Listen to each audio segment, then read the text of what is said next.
नमस्कार, आप देख रहे हैं नवभारत समाचार। मैं हूं डॉक्टर नजर अंसारी। उत्तर प्रदेश के लखीमपुर खीरी ज़िले में शहर लखीमपुर में प्रतिवर्ष लगने वाले ऐतिहासिक मेले में इस वर्ष गया प्रसाद ट्रस्ट और नगर पालिका परिषद के बीच रस्साकसी हो रही है। इस रस्साकसी के चलते दशहरा मेला में दूर दराज से आने वाले दुकानदार त्रस्त हैं। दुकानें ठीक से नहीं लग पा रही हैं, उनसे रसीदें कटवाई जा रही हैं या कटवाए जाने की बात कही जा रही है। बहरहाल हर वर्ष लगने वाला ये ऐतिहासिक मेला, जिसमें हज़ारों की तादाद में लोग आनंद लेते हैं, एंजॉय करते हैं, रामलीला का मंचन होता है और उसके बाद सांस्कृतिक कार्यक्रम होते हैं, ये प्रतिवर्ष होता है। लेकिन इस बार विवादों के घेरे में फंसा हुआ है। दूर दराज से आने वाले दुकानदार पूरी तरह से परेशान हैं, उनका लाखों रुपए का नुकसान हो रहा है। रामलीला ख़त्म हुए लगभग एक सप्ताह हो रहा है, सांस्कृतिक कार्यक्रम भी शुरू हो रहे हैं, लेकिन मेले में अभी तक दुकानें नहीं लग पा रही हैं। गया प्रसाद ट्रस्ट और नगर पालिका के बीच में एक अजीब सी बेचैनी देखी जा रही है। क्या है सच्चाई इस मामले में? आज गया प्रसाद ट्रस्ट के विपुल सेठ का बयान आया है और नगर पालिका अध्यक्ष डॉक्टर ईरा श्रीवास्तव का बयान आया है। इन दोनों के बयानों को सुनने के बाद आप स्वयं अंदाज़ा लगा लेंगे कि बात कहां पर फंसी हुई है और मेला क्यों बाधित हो रहा है।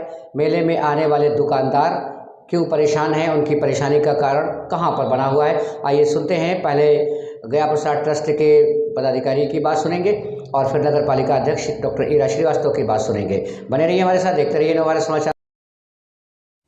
विजयदशमी को लगभग एक हफ्ते से अधिक का समय हो चुका है और रामलीला ग्राउंड की बात की है तो मेले में अभी भी दुकान लगने के बावजूद आज कुछ दुकानदार अपना सामान वापस समेट रहे हैं। उनका आरोप वही है कि जो भाड़ा पड़ता है दुकान का, उसको लेकर विवाद है दो पक्षों में। इस संबंध में क्या कहना चाहेंगे आप?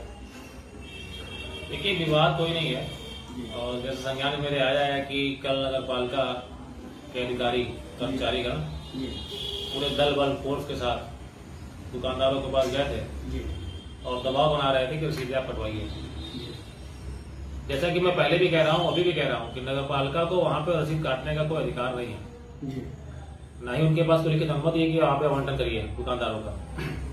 वो तो एक जबरन एक परंपरा को खत्म करने में तुले हुए हैं नगर पालिका के कर्मचारी का अध्यक्ष महोदय, क्योंकि परंपरा तब परंपरा मानी जाती है जब पिछली परंपराओं का अनुपालन किया जाए।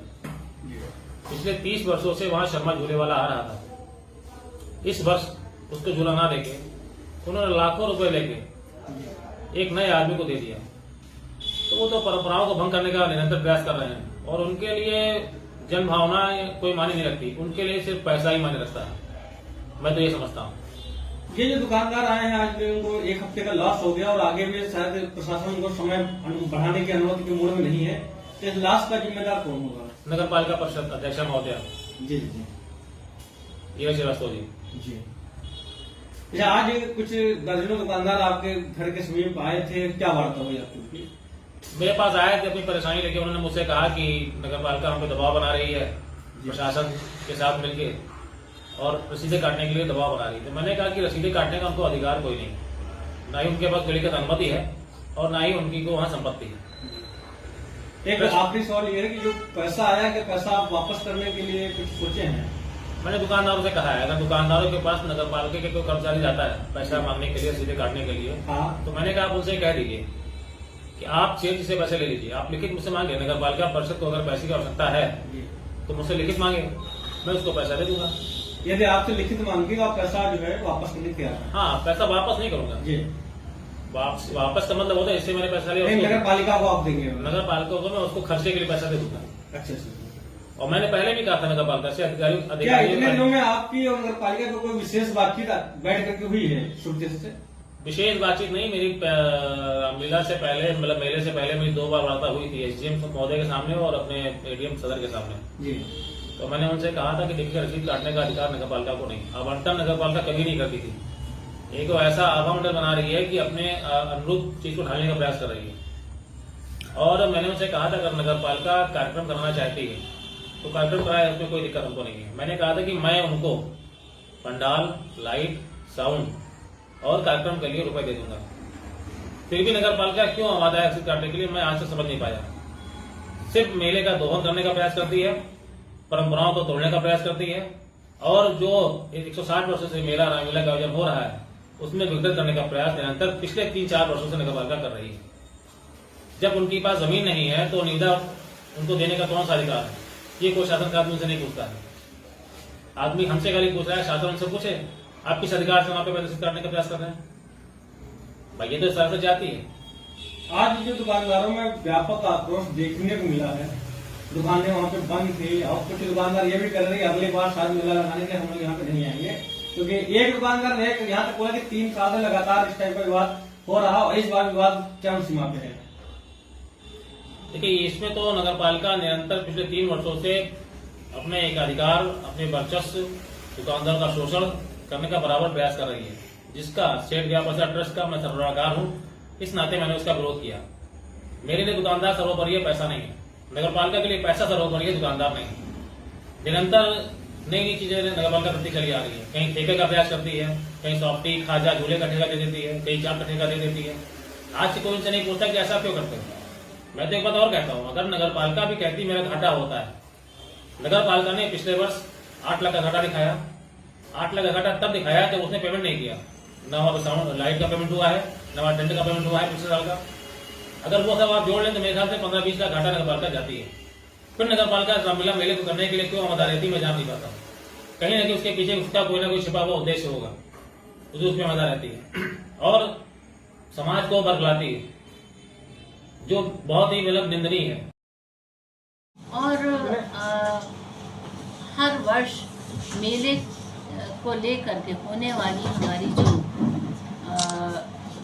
गतिविधियाँ होती है उसमें पूरा एक प्रस्ताव होता है और पारित होता है, और इस साल भी हो चुका है। उसके बाद भी लगातार जो झूठ बोला जा रहा है, जो अपने आप को तथाकथित सर्वराकार बताते हैं।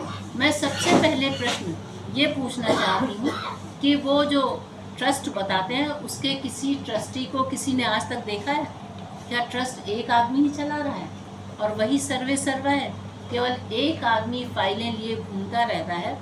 तो मैं ये नहीं समझ पा रही हूँ कि आप सब लोग कैसे ये उसको ट्रस्ट मान रहे हैं। आज तक उसके साथ में किसी अन्य पदाधिकारी को नहीं देखा गया, किसी अन्य पदाधिकारी के साथ सदस्य को भी नहीं देखा गया है। क्या किसी ने देखा है? वो हमें जवाब दे दे। दूसरी बात यह है कि मेरे पास ये महेवा स्टेट की लिखा पढ़ी में है, डीड है, जिसमें उन्होंने स्पष्ट लिखा है कि 1 महीने के लिए जो इसकी आय होगी वो नगर पालिका लेगी, जिसका 25% जो रामलीला कमेटी है उसको दिया जाएगा और बाकी की आय नगर पालिका उसके द्वारा सांस्कृतिक कार्यक्रम कराएगी। तो हम लोगों को कभी आपत्ति नहीं हुई और हमेशा हम लोगों का नियम रहा है कि नियम से चलेंगे। एनओसी मिलने के बाद ही हम रसीद काटते हैं। लेकिन जो अपने आप को पूरा सर्वे सर्वा बताते हैं, गया प्रसाद सेठ, गया प्रसाद ट्रस्ट, जो बहुत अच्छे व्यक्ति थे, और उनका बताने के बाद भी उस व्यक्ति ने कोई एनओसी के बिना, और जब हमें एनओसी मिली उसके करीब 20 दिन पहले उन्होंने सारे दुकानदारों की रसीदें वो काट दी जो हमारा होता था शुल्क, जिसमें से 25% हम देते थे। उसके अलावा उन्होंने उतने की रसीद अपने ट्रस्ट की काटी और उसके साथ जो बिजली हम प्रोवाइड करते हैं वो उन्होंने बिजली की भी रसीद काटी। तो उन्होंने दुकानदारों से 2.5 गुना पैसा वसूल किया, जो अनुमान था 1 करोड़ रुपए होगा। एसडीएम साहब जब परंपरागत ढंग से मेला लगवा रहे थे और आप सब लोग उपस्थित थे, तब उन्होंने साफ साफ कहा था कि 16 को अगर मेरे पक्ष में निर्णय नहीं आएगा तो मैं नगर पालिका का पैसा नगर पालिका को वापस कर दूंगा। अब वो वापस नहीं कर रहे हैं और तरह तरह के आरोप लगा रहे हैं। अब आप ये बताइए, सारी रसीदें एसडीएम साहब, सीओ साहब ने खड़े होकर कटवाई, ईओ साहब थे मौके पे, और उसके बाद भी वो बता रहा है कि हम नगर पालिका अध्यक्षा ने पैसे लिए। अब वो पैसे हमने किससे ले लिए? उनसे लिए क्या? दुकानदारों से मेरी मुलाकात थी, उनसे लिए क्या? अब उस समय हमारे पास ऑफर ओपन था, जो रसीद कटवा लेगा उसकी दुकान हम लगवाएंगे। तो जो रसीद कट चुकी थी वो लगी। अब ये शर्मा दुकानदार जो 30 वर्ष पुराना था, इनका